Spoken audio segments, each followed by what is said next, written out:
Hey everyone, welcome to Study Bubbly. Today we're going to be talking about AP Chemistry's Unit 1 content. So first up, we're going to start with Unit 1.1, which is about moles and molar masses.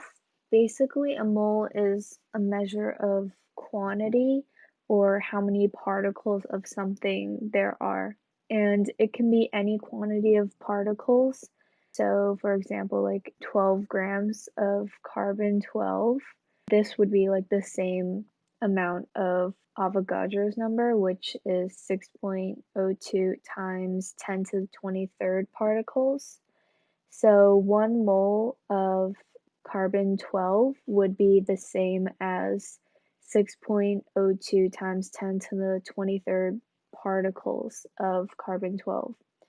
And so this applies the same to any other element, like 1 mole of nitrogen would be the same as 6.02 times 10 to the 23rd particles. So moles, along with the molar masses, are used for converting between different units and also for helping to calculate how much of a substance is being used in a reaction or is in a certain type of compound.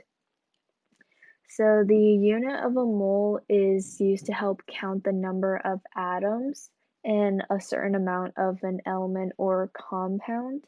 So like 1 mole is the same as 6.02 times 10 to the 23rd units of whatever substance we're dealing with. And a sample of an element with a mass equal to the element's atomic mass will just be 1 mole of that atom.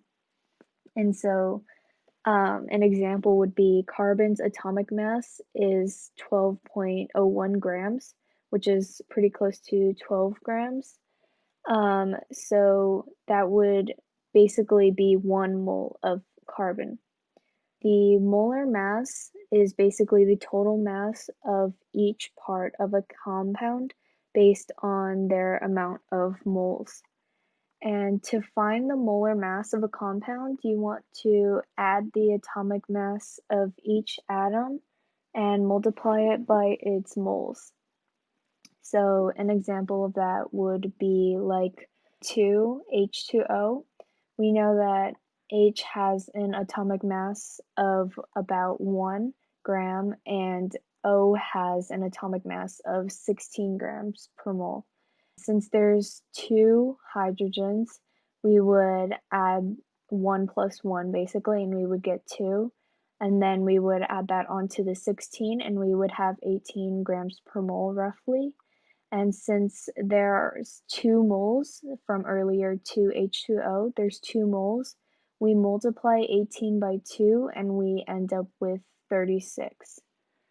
And usually we would be using moles and molar masses in stoichiometry, and that's usually looking at the relationship between the reactants and the products. Usually at a lower level, there's 2 main things that moles and molar mass will be used for.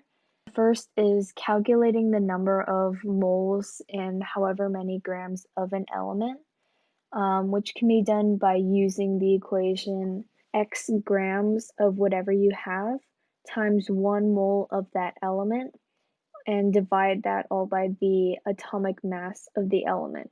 And so then you would end up with moles of the element in however many grams. You might have heard of the train track approach if you've already taken chemistry before.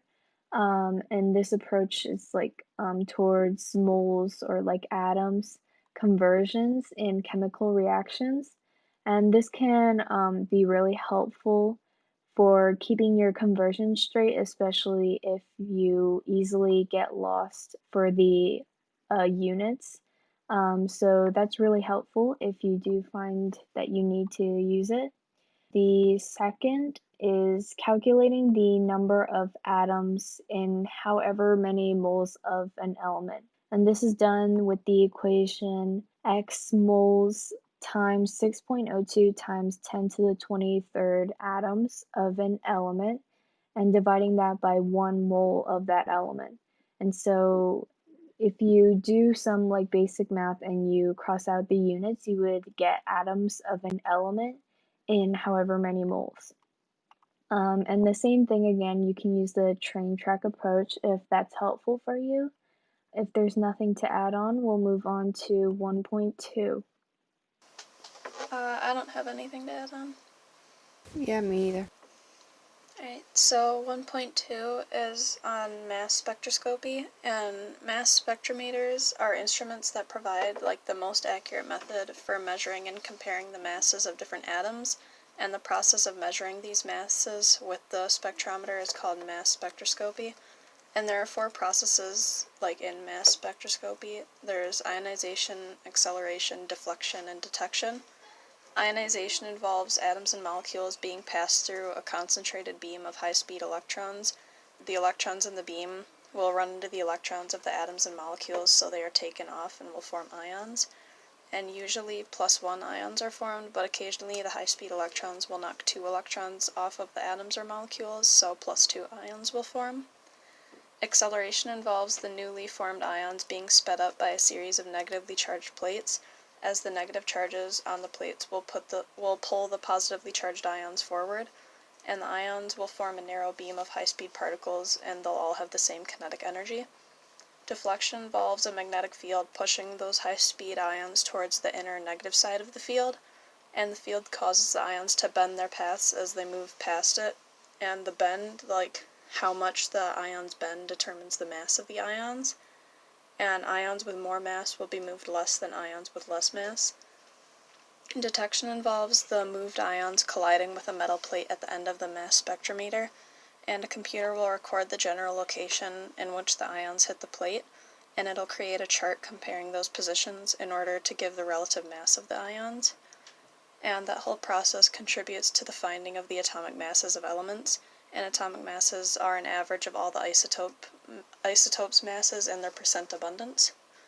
And the charts generated by the computer in the mass spectrometer are called mass spectrums. They're created from the spectrometers, and they include the percent abundance of the ions of certain isotopes, as well as the mass per charge of the ion. The percent abundance of those isotopes is shown on the y-axis, and it ranges from 0 to 100, while the mass, like per charge of the different isotopes of the ions, are shown on the x-axis. The percent abundance of each isotope is shown by a single line that will rise to the isotope's specific abundance based on how often the ions hit the general location on the detection plate that the isotope represents. While percent abundance can be used for the mass spectrums, they usually use like relative intensity instead. So with relative intensity, ions are sorted by the mass per charge ratio, and the ions that hit the detection plate most often will be assigned a relative intensity of 100, and other ions are given proportional relative intensities based on how often they hit the plate. So no matter what, on relative intensity spectra, there will always be one isotope that has a relative intensity of 100, because that's just the one that will hit the plate most. But overall, mass spectroscopy ties into the description of the composition of compounds based on their percentages of mass of each element in the compound, and the mass percentages of elements can be found in a 2-step process. First, the amount of mass in grams of each element present in 1 mole of compound has to be found, and that's done by multiplying the amount of moles of each element in a compound by its atomic mass. And after that, the mass percent of each element can be found by comparing the mass of each element in 1 mole of compound to the total mass of 1 mole of the compound, and this is done by dividing the amount of mass per element by the total mass of the compound and multiplying by 100 to get the percentage. And that's basically it for 1.2. Do you guys have anything to add? We can move on to 1.3. Alright. Section 1.3 is elemental composition of pure substances. And there are 2 main categories of substances. There's homogeneous and heterogeneous. Homogeneous structures are made of the same atom or molecule all throughout the substance. They can either be a single element or have multiple elements that make up the same molecule, such as the polyatomic ion NO3. and heterogeneous substances are made of different atoms or molecules all throughout the substance. These substances are not always visibly separated into their different atoms and molecules. For example, air is a heterogeneous substance since it doesn't contain the exact same concentration of molecules all throughout the atmosphere. And one way you can tell the difference between a homogeneous or heterogeneous substance is by using something called the Tyndall effect, where a light is shown through a substance. If the light is reflected off the substance, it's homogeneous. If the light is not reflected and doesn't pass through, it does pass through, then it's heterogeneous. The elemental composition of a compound can be found based on the percentages of its elements using the empirical formula, and to use it, it's split up into a few different steps. First of all, just something you should note is that the entire process is easier if the calculation is based on 100 grams of the compound, as it'll make each percentage of elements represent the mass in grams of the compound. So when you're solving for the composition of a compound based on the percentages, you'll have just the percentages of the elements, and if you base the overall equation on 100 grams, you can just turn those percentages directly into the grams, so it makes it easier. To determine the formula of the compound, the number of atoms found and the amount of grams of each element must be calculated by solving for the moles of each element, and this is done by dividing the actual mass of the element by its atomic mass. And next, the whole number ratio of atoms in the compound has to be found, and the whole numbers will act as the subscripts in the chemical formula that represent how many moles of each element there are per 1 mole of compound, and this is done by dividing each of the mole values found from dividing the actual mass by the atomic mass. So you divide that by the smallest of the values you found in the previous step. And the exact formula of a molecule can be found by using the molecular formula, and you can determine its results from the empirical formula. And to do that, the mass that corresponds to the empirical formula needs to be calculated first. So after you've found that mass, you're able to divide the molar mass of the formula by the empirical formula mass, and the integer you get from that calculation will represent the, quote, number of empirical formulas you need. So you would take that integer and multiply the subscripts of each element in the empirical formula by that integer to get the correct molecular formula. And unless anyone has anything to add, I think that's all of 1.3. I got nothing. Me neither. Alright. 1.4 is the composition of mixtures. And mixtures are combinations of substances whose proportions vary from mixture to mixture. So just like substances, mixtures can be classified as either homogeneous or heterogeneous. Homogeneous mixtures, which can also be called solutions, have visibly indistinguishable parts. So a cake is an example of a homogeneous mixture, since the ingredients in a cake can't be visibly distinguished inside of it after it's been baked. You can't pick out what parts are flour and what parts are sugar. It's all just cake. And heterogeneous mixtures have visibly distinguishable parts. So trail mix is an example of one, since the different types of foods in the trail mix are all combined together, but you can still, visibly distinguish what parts of the trail mix, are separate from the others. And while heterogeneous mixtures have distinguishable parts, they can often be separated down into two or more homogeneous mixtures or pure substances. So for an example again with the trail mix, it's a heterogeneous mixture, but the separate foods that make it up are homogeneous mixtures like the cake. So for example, pretzels, candies, and whatever else is in trail mix, because I don't eat trail mix, can be separated down into its separate ingredients just like the cake can, so they're all homogeneous. And as those heterogeneous mixtures can be separated into homogeneous mixtures, mixtures in general can be separated into their pure substances, which are substances with a constant composition. So water is a main example of a pure substance, since pure water is only ever composed of H2O and nothing else. But water from different sources in nature usually has minerals, sediment, organic material, and other things. Yeah, they can't or are difficult to visibly distinguish from the water itself, so it makes it a homogeneous mixture in most cases. And for water, there are various physical changes that can be made to its sources in order to separate the homogeneous water mixture into pure substances. And one example of these changes is the boiling of seawater, which produces steam in the form of pure water vapor, which can then be condensed back down into pure water and leaving behind the salt and other minerals. And another example is the freezing of salt water, which causes a separation of the minerals, as water will continue to freeze as the temperature decreases, and the concentration of minerals will increase as the water freezes, so they'll separate. And one common example that can be used for most liquid solutions, like aside from water, is distillation, and it depends on the differences in the ease of vaporization of its components.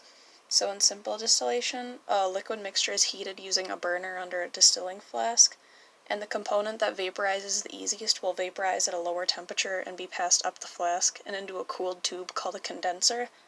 And as it passes through this tube, the vapors are condensed back into a pure liquid state in the receiving flask. So one thing to note with that is that simple distillation won't work well for mixtures with multiple easily vaporizable components, since a pure substance won't result in the receiving flask because multiple substances might be vaporized at the beginning. Another example of a method of separating mixtures into pure substances is filtration, which is similar to distillation since it's only used when a mixture is made up of a solid and a liquid. But in this case, the mixture is poured over a mesh or netted surface, so like a sand sifter at the beach, but smaller holes, and the liquid will pass through while the solids are left on the mesh.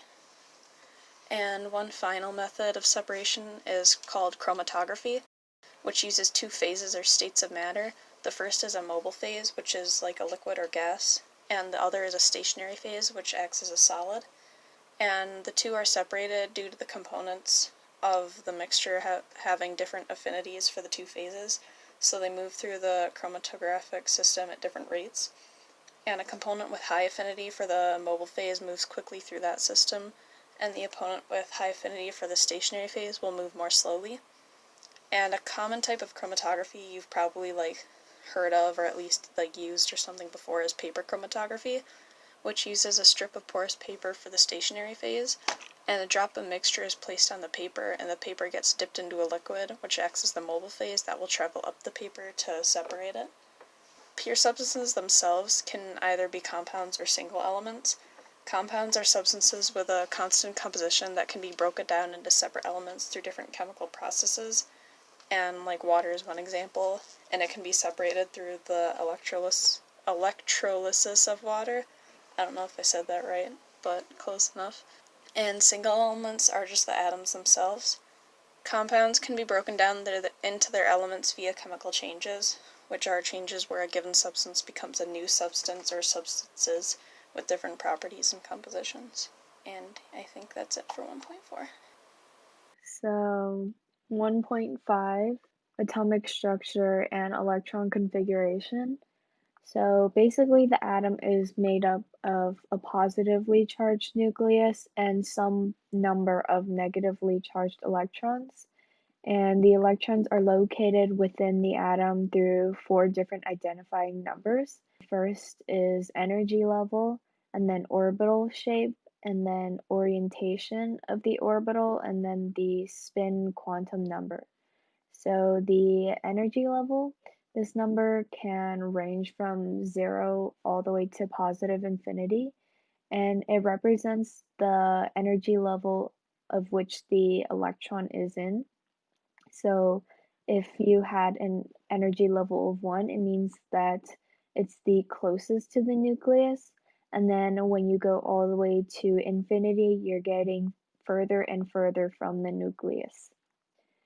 So for orbital shape, this represents which sublevel in particular the electron is at.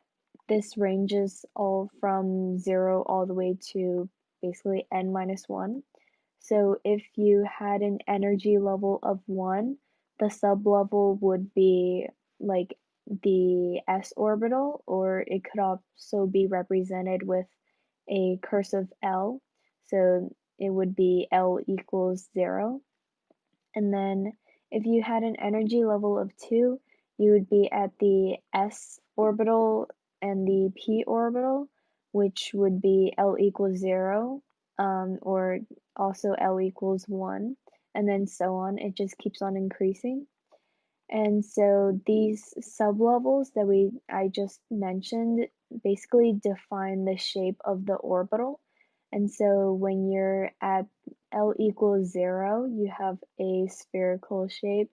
at L equals 1, you have a dumbbell shape, and at L equals 2, you have a clover leaf shape. And then after that, they're much more complicated, so you don't have to worry about them very much. So next is the orientation of the orbital, and this number represents the type of orbital that the electron is in, and this can be from negative L to or positive L to negative L. And there's one orbital in one set of s orbitals, and then there's 3 orbitals in the p orbitals, and then there's 5 in the d, and there's 7 in the f. And for every single orbital, each of them can hold 2 electrons. So say for the s orbital, it can hold a total of 2 electrons, and in the p orbital, it can hold a total of 6.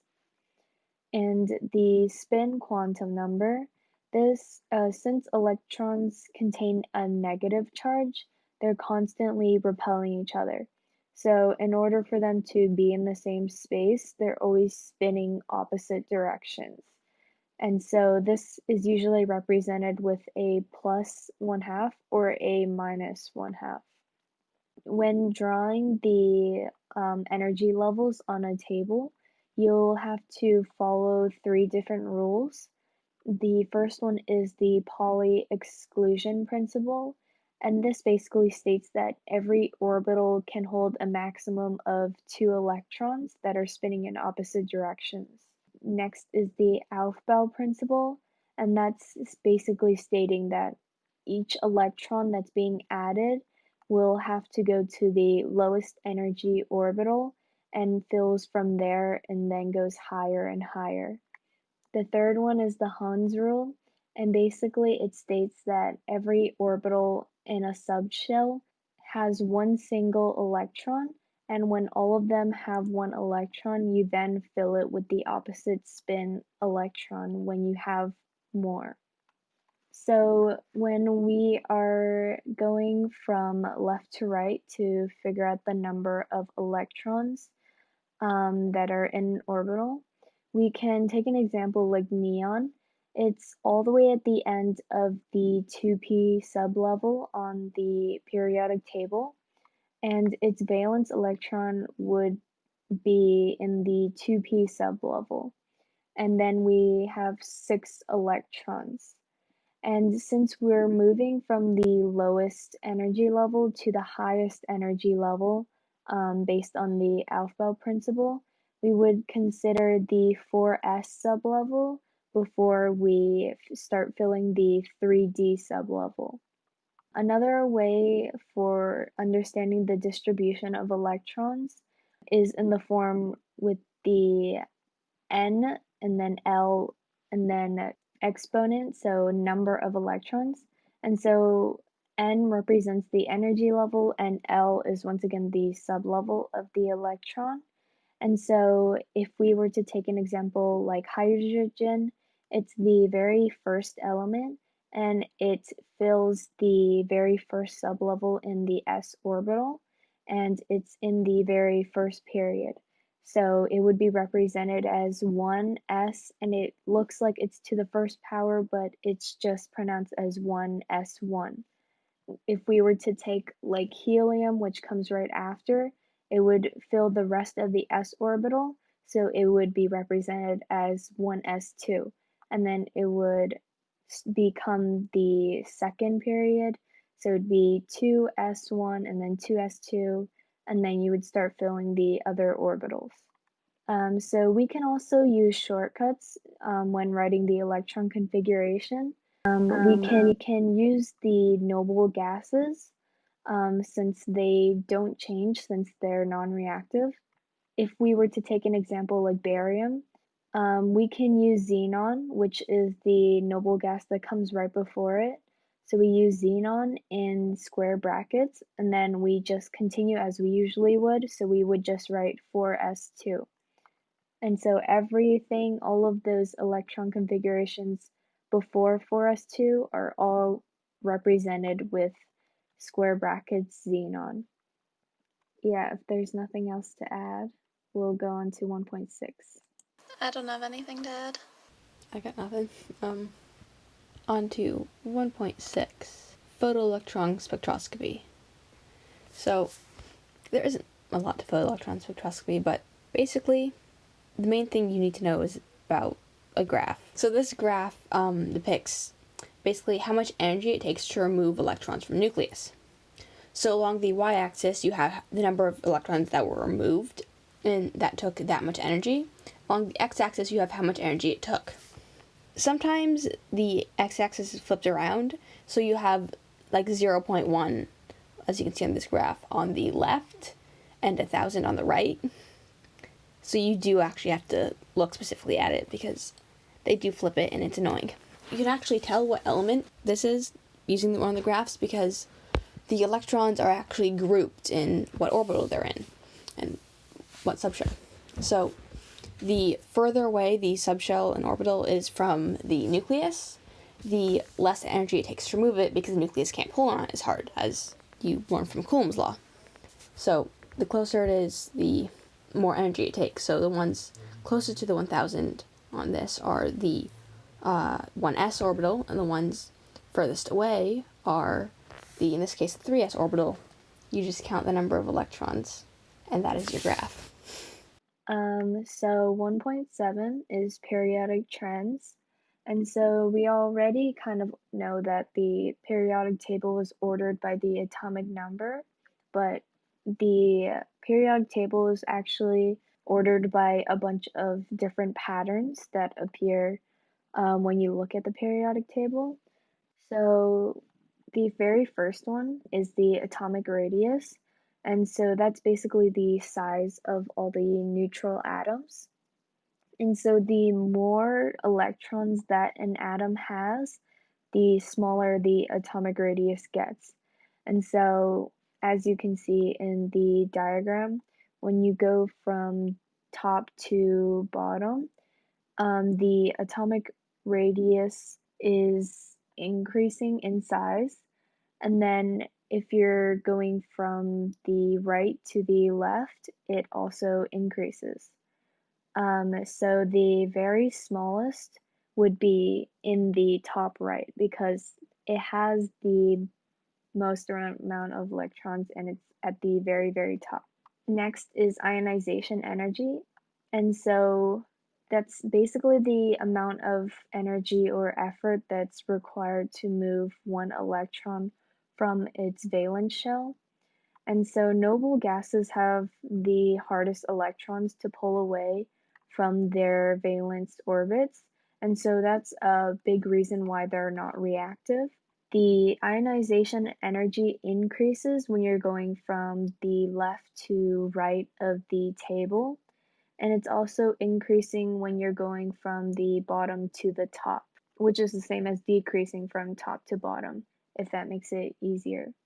And then the electron affinity, that's the energy that's being released when an atom accepts an electron. It shares the exact same pattern as ionization energy. It increases when it's going from left to right, and when going from bottom to top, it also increases. And we also have electronegativity, and electronegativity is it increases going from left to right and also from bottom to top. If you're curious about why it does that for ionization, ionization energy increases because the number of shielding electrons basically stays the same. So that means that the Z effective nuclear charge is increasing, and that allows the nucleus to pull harder on the valence electrons. Going from top to bottom, the ionization decreases because Z effective is staying the same, but the valence electrons are further out, and so that means that the nucleus has a less tight hold on its valence electrons. For electron affinity, it's increasing from left to right because there's a new orbit being formed. And then from top to bottom, it's decreasing because the valence electrons are getting farther and farther out. And so there's a weaker hold on the electrons. the electronegativity increases from left to right because the closer to a noble gas the element is, then basically the less electrons that they'll need in order to have a full valence shell.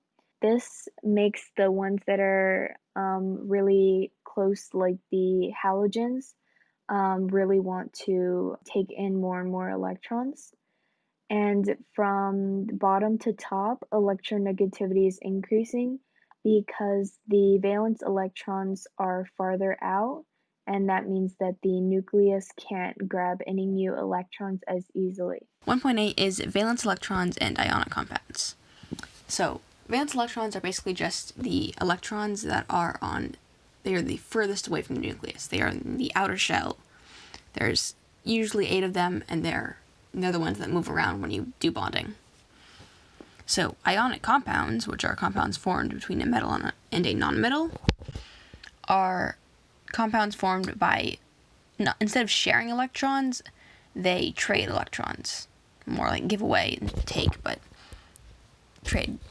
So, things like NaCl or sodium chloride, potassium chloride, rubidium chloride, magnesium fluoride, they're all ionic and they trade. So, compounds like sodium, potassium, and rubidium chloride are all going to be very similar because they're all first period elements, not first family, they're first period elements that have all bonded with chlorine. They're all giving up 1 electron to chlorine, who's taking 1 electron. So they're all going to be pretty similar. So, very nicely with the way the periodic table is organized, you can actually determine charges based on it. So the first group is +1, then +2, and then you skip over the transition metals because they suck and they have varying charges, and then +3, +4, and then you get into the nonmetals, and you get -3, -2, -1. And then our lovely noble gases don't have any charge because they're nice and happy all on their own. So something like fluorine is very, very close to becoming a noble gas. Well, as happy as a noble gas. And it just needs 1 more electron, and it's also very small, so it can take that electron.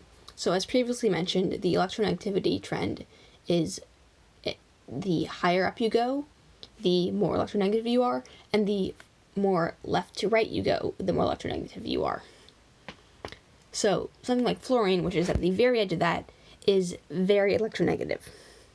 The difference in electronegativity between 2 elements in a compound, so for example, something like sodium fluoride, there is a very big difference of about 3, which is going to make sodium fluoride a polar compound, because it's just the large difference, and it means that fluorine has completely stolen sodium's electron, and it's never getting it back. The main 3, technically 4 elements you need to remember for being electron thieves and very, very incredibly electronegative are fluorine, oxygen, nitrogen, and chlorine, because those 3 are the 3 that are most likely to steal everything you have. So thank you so much to everyone for watching. Please make sure that you subscribe and share this with your friends. Study Bubbly also has some other super helpful videos and podcasts for other AP topics, so make sure to also check those out. We also have our free notes on our website, so if anything that we talked about today is unclear, you can always check out those too. And the links to all of those resources will be in the description. See you guys next time. Bye-bye. See ya. Bye.